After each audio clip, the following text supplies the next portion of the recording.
বাধা, বাঁচার উপায় নেই, যে কোনো সময় মৃত্যু হাজির। শরীর ক্ষত বিক্ষত, একটা হাত ভাঙা, অনাহারে অত্যাচারে শোচনীয় অবস্থা। নিঃশ্বাস নিলে খুব কষ্ট হয়, চোখের পাতা খুললে ঝাপসা দেখায়, তৃষ্ণায় গলাটা খসখস লাগছে। মাত্র একদিন, সির্ফ একদিন সে চোখ ভিজে কাঁদছিল। সেই নীরব কান্নার অশ্রু কেউ দেখেনি। সেদিন সে কেঁদেছিল তার অনাগত সন্তানের জন্য, যে সন্তানের জন্য তার মন প্রাণ কাতর ছিল, পাগল ছিল, অস্থির ছিল। প্রতি সেকেন্ডে সেকেন্ডে যন্ত্রণায় ভুগছিল সে। তার সাজানো গোছানো নতুন সংসার টুকরো টুকরো করে ভেঙে যাচ্ছে। নিজের শেষ মনোবলটুকু চূর্ণ বিচূর্ণ কাজের মতো গুঁড়োগুড়ি হয়ে যাচ্ছে। তার আত্মগরিমার স্বচ্ছ সম্মানটুকু পাপীদের পদতলে পিষিয়ে দেওয়া হচ্ছে। তবুও পার পায়নি সে, ছাড় পায়নি এই কারাগার থেকে। নিজেকে ধ্বংস করে দিনের পর দিন কারাবাসী হয়ে তবু কোনো আশা নেই। আশার ছোট্ট জানলাও যখন চতুর্দিক থেকে বন্ধ, তখনই সদর দরজা ভেঙে প্রখর সূর্যালোক ঢুকলো। এক অদ্ভুত জাগরণ নিয়ে দীপ্তিময় দূতের সাথে প্রবেশ করলো এক দূত। কারাগারের গার্ড সেদিন তাকে রেডি হতে বলল। কেন বলল, কি কারণ তখনও যায় না সে, শুধু শুনতে পেল নাম করা ব্যারিস্টার আসছে, একজন সফলতম ব্যারিস্টার। একটু পরই ছোট্ট গেট দিয়ে প্রবেশ করলো সে। জিহবকে আশ্বস্ত করে ভদ্রলোক চলে গেল। মাত্র 2 মিনিট ছিল সাক্ষাৎটা, মাত্র 2 মিনিট। এই 2 মিনিটের তাণ্ডব লীলা এমনভাবে ফুলল যেটা দেখতে পায় ঠিক এর 2 দিন পর। হঠাৎই কারাগার থেকে মুক্তির আজ্ঞা আসে। জেহব তখন আগের মতো সুস্থ নেই। দীর্ঘদিন শারীরিক নির্যাতনে তার অবস্থা করুণ। তাড়াতাড়ি নেওয়া হয় তাকে হাসপাতালে। তৎক্ষণাৎ শুরু হয় তার চিকিৎসা। গুরুতর অবস্থার জন্য টানা 72 ঘন্টা অবজারভেশনে রইল। একটু সুস্থ হলে সমস্ত ব্যাপারটা শুনতে পেল। এবার সে অবাক হলো, তাকে সাহায্যের জন্য সরাসরি বাহিনীর হাত আছে। কিছু বিশেষ সদস্যরা এগিয়ে এসেছে। পুরো ঘটনা দিন থেকে রাত বানিয়ে ছেড়েছে। এমন তাজ্জবের কথা শুনে জিহব তো বাকরুদ্ধ হয়ে যায়। এখনো সেই দিনগুলো স্পষ্ট ভাসে। চিন্তায় ডুবে থাকতে গাড়ির হর্ন বেজে উঠল। আস্তে আস্তে চোখ খুলল জিহব। একটা সাদা গাড়ি মুখোমুখি হয়ে থেমেছে। পুরো রোড অন্ধকার, আশেপাশে নির্জনতা। সম্মুখ গাড়ির হেডলাইট দুটো অন্ধকার ছেড়ে অন অফ হচ্ছে। ড্রাইভিং সিটে বসে আছে জিহব, তার দৃষ্টি সামনের দিকে অটল। বুকটা অদ্ভুত কারণে ধুকপুক করছে। হঠাৎ করে আগত গাড়িটার দরজা খুলে গেল। জিহব এক পলকের জন্য নিজের বাঁ হাতে তাকালো। এক নাগাড়ে বিপ বিপ করছে ঘড়িটা। একদম 11:30। একটু লেট হয়নি। দারুণ অবাক হয়ে সামনে তাকালো সে। এত পাংচুয়াল কিভাবে? একটু এদিক ওদিক হয়নি। অ্যাকুরেট 11:30টায় এসেছে। সেই অতীতের দিনটা আবারও চোখের সামনে ভাসছে। কেবিনের দরজা খুলে প্রবেশ করলো কেউ। শব্দ শুনে চোখ খুলল জিহব। ঝাপসা চোখে তাকাতেই সামনে কেউ দাঁড়ালো। ধীরে ধীরে ঝাপসা ভাব কেটে যেতেই পরিষ্কার চোখে দেখলো, হ্যাঁ, এই সেই মুখ, এই সেই চালচলন। সেদিন পরনে ছিল সাদা ইউনিফর্ম। বুকের এক পাশে ছিল নেম প্লেট, মাথায় ছিল সাদা ব্যাজধারী টুপি। পুরো বেশভূষা ছিল প্রখর ব্যক্তিত্বের ছাপ। আজ সেখানে সিভিল ড্রেস। বুকের বাঁ পাশটা খালি। গাড়িটা টুট টুট আওয়াজে লক করলো সে। রিমোটটা খুব কায়দার সাথে প্যান্টের পকেটে ঢুকালো। এবার সে আসছে, এদিকেই আসছে। দুটো গাড়ির মধ্যবর্তী দূরত্ব পার করে জিহবের কাছে আসলো। জিহবের গ্লাস ওঠানো জানলায় 2 আঙুলে টকটক জাতীয় শব্দ করলো। মাথাটা ডানে ঘুরিয়ে জানলার কাঁচ নামাচ্ছে জিহব। ক্ষণিকের জন্য চোখাচোখি হলো তাদের। অপর প্রান্তের ব্যক্তিটা মার্জিত হাসিতে বলল, কেমন আছেন ব্রাদার? জিহব মুচকি হাসি দিয়ে গাড়ি থেকে নামলো। হ্যান্ডশেকের জন্য ডান হাতটা বাড়িয়ে দিল। এক গাল হাসিতে প্রফুল্ল হয়ে বলল, আপনি আসবেন বলে কথা। আপনার মতো ডেঞ্জারাস পার্সনকে সামনে পেয়েছি। আমাকে তো ফিট অ্যান্ড ফাইন থাকতেই হতো। আপনি চেঞ্জ হননি জাংকুক, আগের মতোই আছেন। আপনাকে দেখতে পেয়ে খুব ভালো লাগলো। এমন চমৎকার আচরণ পেয়ে জাঙ্কুক হেসে দিল। জেহপের হাতটা সম্মানের সাথে হ্যান্ডশেক করলো। বদলে গেলে বদলা নিতে পারতাম না। মানুষগুলো আমাকে শান্তি দেয়নি। আমার জীবন থেকে যে সুখটুকু কেড়ে নিয়েছে ওটার খুচরত আজ নয়তো কাল দিতেই হতো। এখন সেই সময় এসে গেছে। জেহপ উদাস হয়ে যায়। জিহো নামক চেহারাটা উজ্জ্বল করে মানসপাটে ভাসে। জাঙ্কুকের শক্ত প্রশস্ত পিঠে দুটো সান্ত্বনার চাপড় মারে। ভিতর থেকে গভীরতম শ্বাস ছাড়ল সে। এই জুনিয়র ছেলেটা একদিন তাকে মৃত্যুর মুখ থেকে বাঁচিয়েছিল। নিঃস্বার্থের মতো পরোপকার করতে বিনা চিন্তায় ঝাঁপিয়ে পড়েছে। ছেলেটার অবদান কোনোদিনও ভুলবে না জেহপ। যেই বিপদের সময় কেউ পাশে দাঁড়াতে পারেনি, তখন এই ছেলেটা দুর্দান্ত কাজ করেছে। এই ঋণ সে কিভাবে শোধ করবে? আদৌ কি সেটা সম্ভব? অন্তর্মহলে প্রাথমিক আবেদনটা সেই হেড অফিসে পাঠায়। সেখানে থাকা এক কেন্দ্রীয় ব্যক্তি সাহায্য করে জাঙ্কুককে।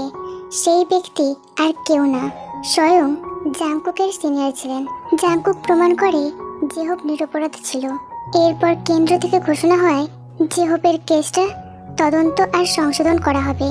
এ বিষয়ের সাথে যে বা যারা জড়িত ছিল তাদের ধরার নির্দেশ দেয়। সেই সাথে নিরপরাধ ব্যক্তিকে তাৎক্ষণিক ছেড়ে দেওয়ার জন্য আদেশ জারি করা হয়। অবশ্য প্রধানমন্ত্রী হিসেবে এরপর কারাগার থেকে সফলভাবে মুক্ত হয় জেহপ। বেরিয়ে আসে বন্দি জীবন থেকে। প্রাণ খুলে নিঃশ্বাস নেয় সে। দীর্ঘদিন চিকিৎসা শেষে নিত্য জীবনে ফিরে। এরপর এর সাথে জড়িত ব্যক্তিদের মুখোশ উন্মোচন হলো। দেশের ভিতর শান্তির সৃষ্টি হবে এমনই আশা করা হয়েছিল। শেষ পর্যন্ত জাঙ্কুক সত্য মিথ্যার লড়াইয়ে মিথ্যাবাদীদের বেফাঁস করতে পেরেছে কিনা তা দেখার বিষয়। বছর পর বছর যেই ব্যক্তিরা নেতা উপাধি পেয়ে জনগণের ক্ষতি সাধন করে আসছে, বিভিন্নভাবে ব্যবহার করেছে, ক্রমাগত শোষণ করেছে, সেই সব ব্যক্তিরা কি নিরপরাধ? যারা ক্ষমতার অপব্যবহার করে মানুষদের সুস্থ জীবনকে দুর্বিষহ করেছে, তারা কি সাধু? জেহপকে ছেড়ে দিলেও জাঙ্কুক তার নিজের ভেতরের তেজি রূপটা ঠান্ডা করতে পারেনি। অদ্যম আভাসে স্বাভাবিক সুরে বলল, খবরটা বলুন, হাতে সময় কম। আপনাকে 10 মিনিটের ভিতরে ফিরে যেতে হবে। আমি চাই না আপনার কোনো ক্ষতি হোক। আপনাকে যে করেই হোক সুস্থভাবে ফিরতে হবে। আমার পিছনে লোক লেগেছে। কতক্ষণ ওদের ধোকা দিয়ে চলবো জানি না। আমার মতে ওরা আমাকে বাঁচিয়ে রাখবে না। ওরা সব বুঝে গেছে। আমাকে মেরে ফেলার জন্য পেশাদারি খুনি হায়ার করা হয়েছে। আপনি ডকুমেন্টটা আনুন, আমি সই করে দিচ্ছি। জেহপ শঙ্কিত মুখে চাইল। জাঙ্কুকের কথা শুনে কি উত্তর দেবে বুঝতে পারছে না। তবে কি এখানেই শেষ দেখা? জেহপ বিষণ্ণভাবে তাকালো। একটু পরাস্ত গলায় বলল, আপনার ওয়াইফ, তার জন্য চিন্তা করেছেন? আপনি কিন্তু আমার মতো ভুল করবেন না। জাঙ্কুক পকেট থেকে ফোনটা বের করেছিল। হঠাৎ প্রশ্ন শুনে চমকে চাইল। মুখের বাক্য আটকে গেছে তার। এই একটা শব্দ শুনলেই নেতিয়ে পড়ে সে। মনের উপর ভারসাম্য হারিয়ে ফেলে। আমার বউ, আমার তে, ও কি ভালো থাকবে? ওর ছোট্ট মুখটা মনে পড়লেই বুকটার ভিতর অশান্তি সৃষ্টি হয়। এতদূর এসেও ওর কথা ভুলতে পারেনি। ওর শূন্য কোয়ার্টারে থাকতে পারবে? বিছানায় যখন ঘুমাবে তখন কি 2 চোখ বন্ধ হবে? রুমের লাইট নিভিয়ে শান্ত ঘুম দেবে? ও কখনো দেবে না। হয়তো এখন চুপ হয়ে গেছে। বালিশে মাথা রেখে অন্ধকার রুমে শুয়ে আছে। চোখ থেকে ফোঁটায় ফোঁটায় অশ্রু ঝরছে। বাড়ির কাউকে বুঝতে না দিয়ে শান্ত হয়ে গেছে। জাঙ্কুক চোখ বন্ধ করে নিঃশ্বাস ছাড়ল। তার ভিতরটাও অবসাদগ্রস্ত কাঙালের মতো ঠেকছে, কিন্তু উপায় নেই। মনের অঙ্কুরোদ্গম চিন্তাকে শান্ত করে নিশ্চল স্বরে বলল, ও আমার বাঘিনী, ও সব পারবে। আমি যদি নাও থাকি ও সব কিছু সামলে নেবে। আমার মৃত্যুতে কাঁদার মানুষ কম। আমার মাটা কাঁদবে ছেলে স্বামী হারানোর জন্য। আমার বউ কাঁদবে দুনিয়ার বুকে একেবারে নিঃস্ব হওয়ার জন্য। তেমন আর কেউ নেই। সবাই নিত্য জীবনের প্রতি ব্যস্ত হয়ে আমার মতো মানুষকে ভুলেই যাবে। তবে আমার বিশ্বাস তারা সব কিছু সামলে উঠবে। মেয়েদের মনে অদ্ভুত জোর আছে। তারা চাইলে সকল পরাভূত শক্তি টলাতে পারবে। তাদের মনোবল নিয়ে বিন্দুমাত্র সংকোচ নেই। আফটার অল জন ফ্যামিলি বলে কথা, সেখানে ভঙ্গুর চেহারার নারী মানায় না, তারা ভাঙবে না বলেই বিশ্বাস। যে হোক নীরব শ্রোতার মতো সবটা শুনল। আজ পর্যন্ত কেউ তার কাছে এত দূর বক্তা হতে পারেনি, কেউ এক নিঃশ্বাসে বলার সুযোগ পায়নি। সেখানে আজ নির্জীব চেতনার মতো যে হোক মুগ্ধ হয়ে শুনল। এই সুপুরুষ ছেলেটার মাঝে অদ্ভুত কিছু গুণাগুণ আছে। তার বচন ভঙ্গি দেখলে ভিতর থেকেই সম্মান কাজ করে, সুপ্রসন্ন ভক্তির মতো টান আসতে বাধ্য হয়। যে হোক মন্ত্রমুগ্ধের মতো চাঙ্কুকের কাঁধে ডান হাতটা রাখলো। বেশ সম্মানের সাথে অনুরিক্ত কণ্ঠে বলে উঠল, আবার দেখা হবে তো? দেশের মানুষের কাছে সত্যের উপহার দিয়ে স্বপ্ন মহলে আসবেন তো? আপনার জন্য আমার বাড়ির দরজা সবসময়ের জন্য খোলা। আপনাকে আমার বাড়ির অতিথি হিসেবে পেলে নিজেকে ধন্য মনে করব। ওয়াদাটা রাখবেন ভাই। আমি জীবনে যেটা করতে পারিনি তা আপনি করতে যাচ্ছেন। আমি তো অন্যায়কারীদের ছেড়ে দিয়েছিলাম, ওদের বিরুদ্ধে যাওয়ার মতো ক্ষমতা আমার ছিল না। যেই আপনি সাহস দেখিয়েছেন, যেই উদ্দীপনার সাথে এই কাজে নেমেছেন, তাতে আপনার প্রতি গর্ববোধ হচ্ছে। ওদের র্যাকেটটা এমনভাবে ফেঁসতে দিন যেন মুখ তুলে তাকানোর স্পর্ধা পর্যন্ত না দেখায়। কথাটুকু বলে চাঙ্কুকের দিকে ডকুমেন্ট বাড়িয়ে দিল। চাঙ্কুক সেটা হাতে তুলে জায়গা মতো সই করে দিল। সময় সত্যি কম, তাড়াতাড়ি বেরোতে হবে। ফাইলটা বন্ধ করে ফিরিয়ে দিতেই অপরদিকে ফোন বাজলো। যেও ফাইলটা নিতে নিতেই চাঙ্কুকের প্যান্টের পকেটের দিকে তাকালো। চাঙ্কুক সংযত ভঙ্গিতে হাত ঢুকিয়ে ফোনটা বের করলো। স্ক্রিনে এক পলক তাকিয়ে কলটা রিসিভ করে বলল, হ্যালো। বাকি কথাটুকু ব্লুটুথ ডিভাইসে শুনলো। বাঁ কানের ওই ছোট্ট ডিভাইসে কী কথা শুনলো তা জানে না যে হোক, কিন্তু গাড়ির হেডলাইটের আলোয় এটুকু বুঝতে পারলো নিশ্চয়ই সাংঘাতিক কিছু হয়েছে। চাঙ্কুকের মুখটা প্রচণ্ড গম্ভীর হয়ে যাচ্ছে। চাঙ্কুক ব্লুটুথ ডিভাইসে কল কাটতেই তাড়াহুড়ো কণ্ঠে বলল, ব্রাদার, এখন আমাকে যেতে হবে। আপনিও বেরিয়ে পড়ুন। সব কিছু রেডি করে দিয়েছি, এখন শুধু মিডিয়ার কাছে পৌঁছাবেন। আগামীকাল যে বিধ্বংসী খেলাটা হবে সেটার জন্য মন প্রাণ শক্ত করুন। আমি আসি। যে হোক কিছু বলতে গিয়েও থেমে গেল। কথা বলার সময় নেই। ঘড়িতে 11:30টার বেশি বাজে। কথা ছিল 10 মিনিট, কিন্তু 15 মিনিট চলে গেছে। ডকুমেন্টটা নিয়ে দ্রুত গাড়িতে উঠল সে। গাড়ির একটা সিক্রেট জায়গায় ডকুমেন্টটা লুকিয়ে রাখলো। চাঙ্কুকও তড়িঘড়ি করে গাড়ি স্টার্ট দিয়ে ফেললো। কেউ কিছু বোঝার আগে তাকে এই জায়গা ছাড়তে হবে। তাড়াতাড়ি দুজনকে আলাদা হতে হবে। অন্তত খবরটা ফাঁস না হওয়া অবধি করার সাবধানতায় থাকতে হবে। একই সাথে দুটো মুখোমুখি গাড়ি ইঞ্জিন স্টার্ট দিল। রাস্তার ডান দিক বরাবর চাঙ্কুকের গাড়ি ছুটলো, আর বাঁ দিক বরাবর জেহপের গাড়ি শোঁ করে চলতে লাগলো। নিমেষের ভিতরে আলোকিত জায়গাটা ঘুটঘুটে অন্ধকারে তলিয়ে গেল। চতুর্পাশে ছড়িয়ে গেল ছমছমে নীরবতা। রাত্রি তখন 12টার চেয়ে 1-2 মিনিট বেশি। রুমের লাইটটা তখনও নেভায়নি। আলমারির বাঁ পাশটা এলোমেলো হয়ে আছে। সব জিনিস ফ্লোরে ছড়িয়ে ছিটিয়ে রেখেছে। তন্ন তন্ন করে কিছু শক্ত জিনিস খুঁজছে। এটা ওটা উল্টে পাল্টে হজবরল অবস্থা। তে উন্মাদের মতো কিছু একটা খুঁজতেই ফ্লোরে গিয়ে বসলো।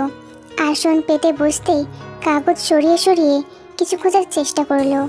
একটু আগে আলমারি থেকে একটা উদ্ঘটে জিনিস পেয়েছে।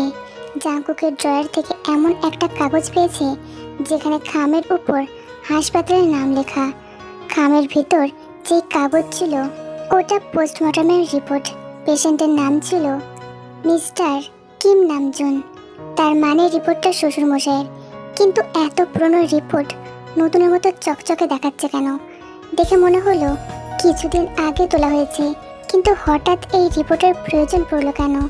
উনি কি গোড়া থেকে কিছু টেনে আনতে চাইছেন? এবার খুঁজতে খুঁজতে আরও একটা জিনিস পেয়ে গেল। একটা অ্যালবাম সাইজের পুরনো একটা ছবি। ছবির মুখটার সাথে চাঙ্কুকের চেহারার আংশিক মিল আছে। চোখের তীক্ষ্ণ চাহনি একদম চাঙ্কুকের মতো। ভদ্রলোকের পরনে আর্মিদের মতো পোশাক। কয়েকজন আর্মি বেশভূষার লোক সাথে কাঁধে বন্ধুসুলভ হাত রেখেছে। দুজনের মুখে স্মিত হাসি, কিন্তু অন্য লোকটার নাম কি? মনে হচ্ছে শ্বশুর মশাইয়ের ঘনিষ্ঠ বন্ধু। ছবিটার পিছনে ছোট ছোট অক্ষরে দুটো নাম লেখা। এই লোকটা নিশ্চয়ই কিছু জানে। যদি ওনাকে কল দেওয়া যায় তাহলে ব্যাপারটা কেমন হবে? জাংকুক বেজায় স্পিডে গাড়ি চালাচ্ছে। রাস্তায় এখন জ্যাম নেই। ফাঁকা ফাঁকা রাস্তা পেরিয়ে বেসামাল স্পিড তুলছে। তার ইচ্ছে শহর ছেড়ে কোয়ার্টারমুখী হওয়া। অনেকেই ভাবতে পারে সামান্য একটা শোয়ের জন্য কেন এত বিপদ। এই শোটা উইলের জন্য। উইলের পিছনে হাত ধুয়ে লেগেছে রানী। যেহেতু জাংকুকের বংশে আর কোনো ওয়ারিশ নেই, তাই কয়েক একর সমেত জমিটা জব্দ করতে চাইছে। মালিকানা পাবার উছিলায় উন্মুখ হয়ে আছে। সেই সঙ্গে ধরা পড়েছে রানীর কালোবাজারি। রাজনীতিতে ক্ষমতার অপব্যবহার করে দিনের পর দিন অস্ত্র, নারী, শিশু, ড্রাগসের আদান প্রদান চলছে। এই মামলায় জড়িত শীর্ষ 4 জন নেতার নাম কাল খবরের কাগজে হেডলাইন হবে। ইতিমধ্যে নিউজ পোর্টালের কাছে খাপে খাপ তথ্য পৌঁছে গেছে। এমন জম্পেশ নিউজ পেয়ে সাংবাদিকরা খুশ আমোদে গদগদ। সোনার হরিণ পাওয়ার মতো সুখ বিলাসে ফুর্তি চালাচ্ছে। অন্যদিকে বাড়ির জন্য টেনশন হচ্ছে জাংকুকের। পাল্টা আক্রমণটা নির্ঘাত বাজেভাবে হবে। যদি ওরা মায়ের মুখে হয়ে কোয়ার্টারের দিকে চোখ দেয়, যদি নিরাপত্তা ব্যবস্থা নিয়ে কোনো সন্দেহ নেই তার। এবার রইল উইলের কাগজ। বাঁ পাশের গদিটা এক টান দিয়ে উঠে ফেলল।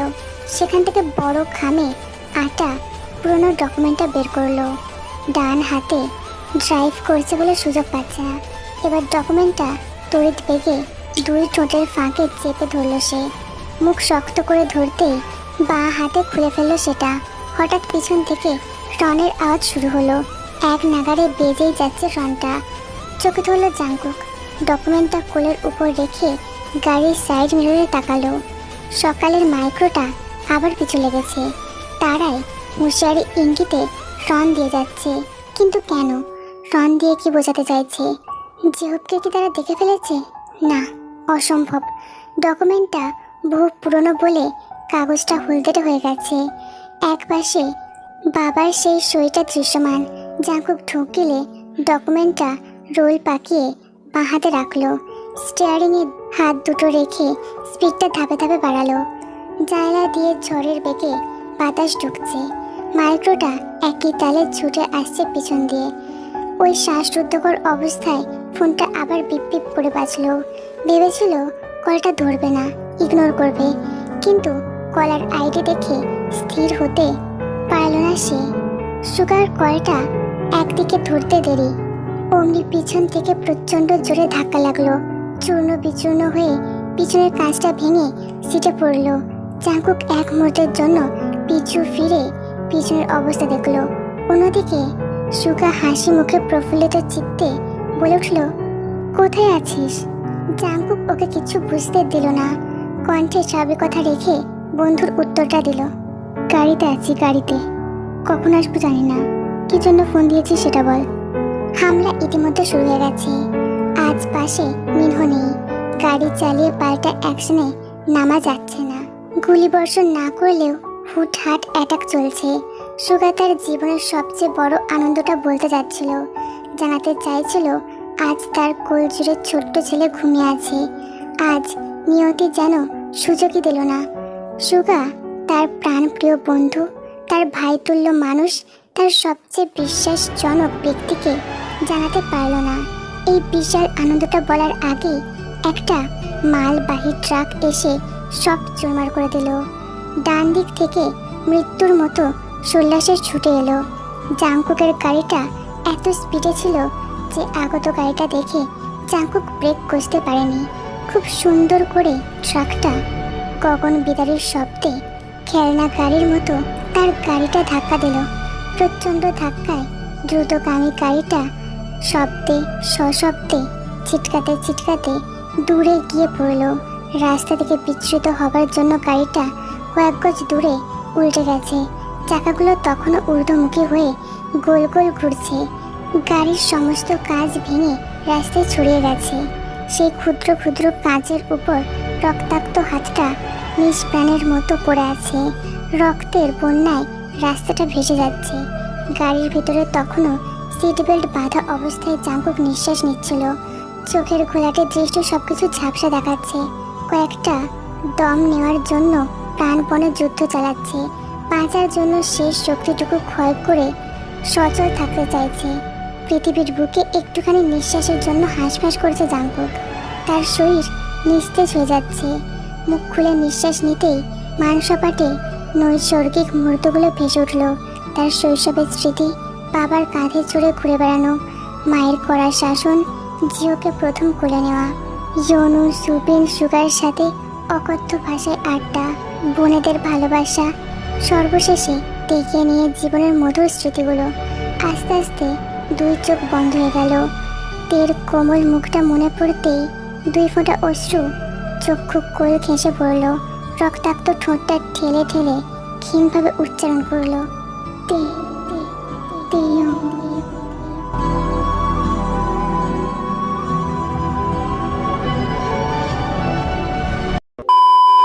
হুল্লোড় উঠেছে দেশে, চারিদিকে উত্তাল অবস্থা। যেই দিনটার জন্য অপেক্ষা ছিল জাঙ্কুক, সেই দিনটা এসে গেছে। আসলে ইতিহাস পুনরাবৃত্তি ভালোবাসে। সেদিনও এরকম হইচই ছিল। সবার মধ্যে জ্বালাময় অবস্থার সোচ্চার ছিল। সেদিন সকালে তৎপর ছিল জিহোপের জন্য। তবে আজ সেটা বদলে গেছে। এমনভাবে বদলে গেছে যেখানে পাপীদের মুখোশ খোলা হচ্ছে। তবে জাঙ্কুক নেই। মিডিয়া তাকে নিয়ে খবর পেশ করেনি। রাত থেকে বৃষ্টি হচ্ছে, মুষলধারে বৃষ্টি।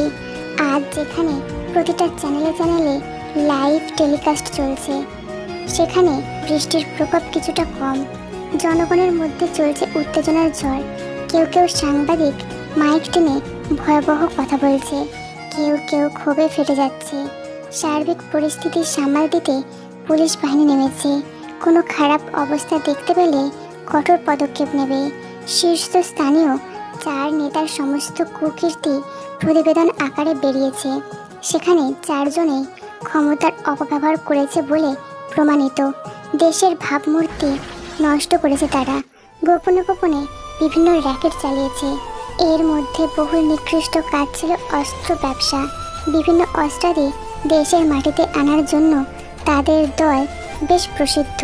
এছাড়া গ্রাম থেকে শিশু, নারী, বৃদ্ধকে প্রলোভন দেখিয়ে অপহরণ করা হতো। এরপর তাদের খদ্দের খুঁজে জায়গা মতো বেঁচে দিত। বৃদ্ধদের চালান করা হতো রান্না বান্না ও ঘরকোনার কাজ দেখার জন্য। আর নারীদের দিয়ে করানো হতো নিষ্ঠুর ব্যবসা। শিশুদের বিভিন্ন কঠিন কঠিন কাজে পাঠানো হতো। এছাড়া বিভিন্ন কর্ম তো ছিলই। এর চেয়েও জঘন্য কাজ ছিল অভ্যন্তরীণ সন্ত্রাসীদের কাছে অস্ত্রের লেনদেন। কুখ্যাত আসামি কালাম সর্দারকে নানানভাবে সাহায্য করেছে। এইসব নিয়ে বিস্তারিত আকারে প্রকাশ পাচ্ছে আজ। সদ্য ঘুম থেকে উঠেছে রানীর ভাই। হাত মুখ ধুয়ে আরাম কেদারায় বসে দোল খেতে খেতে টিভি চালু দিতে বরফের মতো শক্ত হয়ে গেল। চোখ দুটো বিস্ফোরিত হয়ে টিভির পর্দায় চেয়ে রইল। ইতিমধ্যে দোল খাওয়া থেমে গেছে। নিঃশ্বাসটা এই বুঝি আটকে আসছে। কি দেখছে সব? কি করে সম্ভব? শীর্ষস্থানীয় নেতা, সমাজসেবক সহ 4 জন নেতা গ্রেফতার এবং তাদের পর্দা ফাঁস। কেউ কখনো তাদের বিরুদ্ধে কোনো প্রকার প্রমাণ পায়নি। দিনের পর দিন এই সুযোগে সকলের চোখে ধুলো দিয়েছে তারা। দেশের এমন বিশ্বাসভাজন নেতারা যদি নৈরাজ্যের পথে সামিল হয়, তবে দেশের জনগণ কাকে বিশ্বাস করবে? খুব শীঘ্রই তাদের বিরুদ্ধে আইনি পরোয়ানা জারি করা হচ্ছে। আর কিছু শুনতে পারল না সে। থরথর করে সরাসরি কাঁপছে। নারীর স্পন্দন বেড়ে যাচ্ছে। গলা দিয়ে একটা শব্দ আসছে না। মাথা গুলিয়ে যাচ্ছে। পরোয়ানা জারি মানে গ্রেফতার করবে, জেলে পুরবে? এটা সম্ভব না, কোনোভাবে সম্ভব না। ওই কুলাঙ্গার বাচ্চা মরে গেছে, তাহলে এই কাজ করলো কে? কিচ্ছু মাথায় ঢুকছে না। সব এলোমেলো লাগছে। কি সর্বনাশ হলো! এখন কি করবে? পালাবে? সব কিছু ছেড়ে সবাই তাদের বিরুদ্ধে চলে গেছে। এখন দল থেকেও বরখাস্ত করা হবে, সেই সাথে কঠিন শাস্তি দেবে। সে গলা ছেড়ে চাকরদের ডাকলো, এই কে আছিস? এদিকে আয়, জলদি আয়। ডাক শুনে বিশ্বস্ত চাকর দুটো ছুটে এসে মাথা নত করে বলল, জি স্যার। লোকটা তাড়াতাড়ি করে আলমারি খুলল, একটা ড্রয়ার থেকে টাকার দুটো বান্ডিল নিয়ে চাকরগুলোর দিকে ছুঁড়ে দিল। তর্জনী তুলে ধমকের সাথে বলল, যদি আমার ব্যাপারে নিয়ে পুলিশের কাছে মুখ খুলিস, আমি কিন্তু তোদের দুটোকে বাঁচতে দেবো না। টাকা নিয়ে আন্ডারগ্রাউন্ডে চলে যা। আমার কথা জিজ্ঞেস করলে কিচ্ছু বলতে যাবি না। যদি পুলিশের গন্ধ পাস, সারেন্ডার করার আগে পালাবি। পালানোর টেকনিক জানিস। বিষ খাওয়ার নাটক ধরে চিত মেরে শুবি, ঠিক আছে? কথাটা বুঝিয়ে দিল সে। টিভির পর্দায় তাকিয়ে আবারও ঢোক গিলল। এবার চ্যাটার্জি মশাইকে ধরা হয়েছে, তার মানে এখন তাকেও ধরতে পারে। খুব দ্রুত এখান থেকে পালাতে হবে, তাকে ধরা পড়া যাবে না। এই জাঙ্গুকের বাচ্চাকে খুব আরামে মৃত্যু দিয়ে ফেলেছে। এই শালাকে আরও ধুকে ধুকে খুন করা উচিত ছিল। শালাটা চরম ক্ষতি করে দিয়ে গেল। রাগে ক্রোধে শরীরের রক্ত টকবক করেছে। আজ যদি সময় থাকতো, ওই তেকে ধরে সমস্ত রাগ পুষে নিত। হিংস্র কুকুরের মতো ছিঁড়ে ঘুরে ওই সুন্দরীকে ধ্বংস করত। ওর বইয়ের নাম নিশানা ভালো মতো ঘুচে দিত সে, কিন্তু আফসোস, সে ব্যর্থ। তে নিজেকে বোঝালো, অনেক বোঝালো, সবকিছু ঠিক আছে এমনটাই নিশ্চিত করলো। এখনো স্থির হয়নি, মনটা শান্ত হয়নি। রাতটা নির্ঘুম কেটেছে, বিধ্বস্ত লাগছে নিজেকে। এক মুহূর্তের জন্য চোখ দুটো লাগেনি। আয়নায় তাকালো সে। একটু আগে স্নান করেছে, এখন স্বাভাবিক লাগছে দেখতে। তে ফোনটা হাতে নিল। আকাশটা বড্ড কালো, যদিও বৃষ্টি কম, কিন্তু আবহাওয়া ভালো না। তর্জনী দিয়ে স্ক্রল করতে করতে কাঙ্ক্ষিত নাম্বারে ট্যাপ করলো। ফোনটা কানে চেপে আয়নার দিকে তাকালো সে। চোখের দৃষ্টি শক্ত করে রেখেছে। ওপাশ থেকে রিসিভ হতেই দম ছাড়লো তে, যেন কঠিন কিছু বলতে সশস্ত্র কায়দায় প্রস্তুত। কণ্ঠ সতর্কতা বজায় রেখে গম্ভীর স্বরে বলল, গাড়ি নিয়ে আসুন। কোথায় যাচ্ছি, কেন যাচ্ছি জিজ্ঞেস করবেন না। আপনার বসের অজুহাত দেবেন না। কৈফিয়ত শুনতে চাইছি না আমি। 5 মিনিটের ভিতরে গাড়ি চাই। মিনহু ভুরু কুচকে ফেললো। একদম বসের মতো কথা বলছে, তার স্টাইলের আদেশ দিচ্ছে। এটা কি ম্যাডামের কণ্ঠ? তবে বিশ্বাস হচ্ছে না কেন? বাইরের অবস্থা ভালো না। সত্যটা ফাঁস হবার পর তুমুল অবস্থা চলছে। কখন কোন দিক দিয়ে বিপদ আসে বলা যায় না। রেসিডেন্সিয়াল এরিয়া বাদে সব এলাকা প্লাবিত। জলাবদ্ধতার জন্য রাস্তা আটকে গেছে। প্রকৃতির রূঢ় অবস্থা দেখে মিনহু অজান্তেই ঢুক গেল। থাই গ্লাসের বাইরে দৃষ্টি রেখে মলিন কণ্ঠে বলল, স্যার, সবসময় তো আপনার পাশে থাকলাম, এবারেই থাকতে পারলাম না। ম্যামের কথা চিন্তা করে আপনি আমাকেই নিলেন না। আপনার কমান্ড শুনতে শুনতে এমন অভ্যাস হয়ে গেছে, এখন কারো কমান্ড মানি না। স্যার, একবার খালি সিগন্যাল দিন, একবার। আর কত ধৈর্য ধরবো স্যার? মিনহু আক্ষেপের সাথে চল নামালো। জাংকুকের ফোন সুইচ অফ। ধৈর্য ছাড়ার উপায় নেই। যেমনটা বসের বেলায় করে থাকে তেমনটাই করলো সে। পাক্কা 5 মিনিটের ভিতর গাড়ি নিয়ে পৌঁছালো। এদিকে তে একা বেরোয়নি, সঙ্গে আয়ু আছে। আয়ু এখনো জানে না তে কোথায় যাচ্ছে। কিছুক্ষণ আগে তে ঘরে এসে বলল, আপু ফ্রি আছেন? আয়ু সবে বিছানা গোছাচ্ছিল। সময় তখন 9টা। তেকে দেখে মিষ্টি হাসিতে বলল, অবশ্যই ফ্রি। কোথায় যাচ্ছ নাকি? তে কোনো ভনিতা না করে সোজাসাপটা বলে দিল, তোমার সঙ্গ লাগবে। যেখানে যাচ্ছি সেখানে একা যাব না। তোমার ভাইয়া শুনলে পছন্দ করবেন না। যেখানে যাচ্ছি সেখানে তুমিও চলো। যদি সঙ্গে আসো আমি খুশি হব। আয়ু না করেনি, গলায় ওড়না পেঁচিয়ে রওনা দিয়েছে। কিন্তু তের অবস্থা দেখে প্রশ্ন করার সাহস হচ্ছে না। আজ কেমন যেন লাগছে। পোল্ট্রি মুরগি উপাধি পাওয়া মেয়েটা আচানক বদলে গেছে। তার দেহভঙ্গিমা প্রগতিশীল নারীর মতো ঠেকছে। জাঙ্কুকের অনুপস্থিতিতে এই রূপটা আগে দেখেনি। আর চোখে তের অবস্থা লক্ষ্য করলো আয়ু। ঠিক বাঁ পাশে বসেছে মেয়েটা, যেদিকটায় জাঙ্কুক বসত। গাড়ি চলতে শুরু করেছে। সামনের দিকে তাকিয়ে সে বলল, সামনে গিয়ে বাঁয়ে নেবেন। গাড়িটা যেখানে থামাবেন সেখানেই জাফর উদ্দিনের বাড়ি। কথাটা কানে যেতেই চমকে উঠল আয়ু। দৃষ্টি জোড়া বড় বড় করে তের দিকে চাইল। মিনহুর হতবুদ্ধির মতো ব্রেক কষে ফেললো।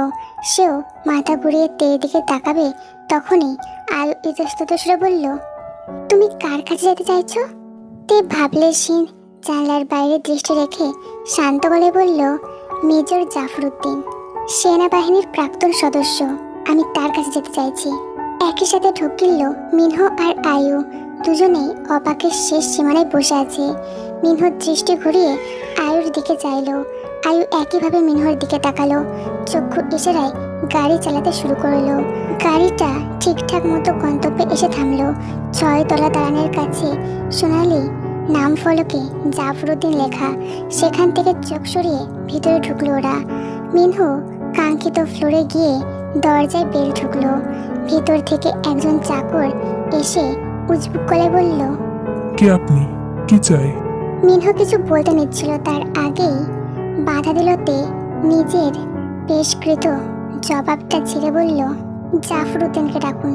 বলুন জন জাঙ্কুকের সহধর্মিনী এসেছে। তে এবার মিনহোর দিকে তাকালো।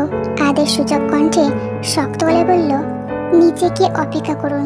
এ পর্যন্ত আসার জন্য ধন্যবাদ মিনহো ভাই, আপনি এবার যেতে পারেন। তের মুখে যাওয়ার কথা শুনে অবাক হলো মিনহো।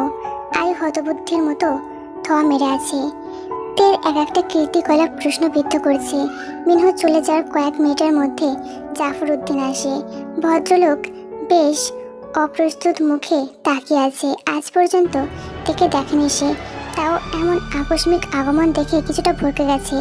গায়ে সাদা লুঙ্গি, উপরের পাতলা ফতুয়া চাপিয়েছে।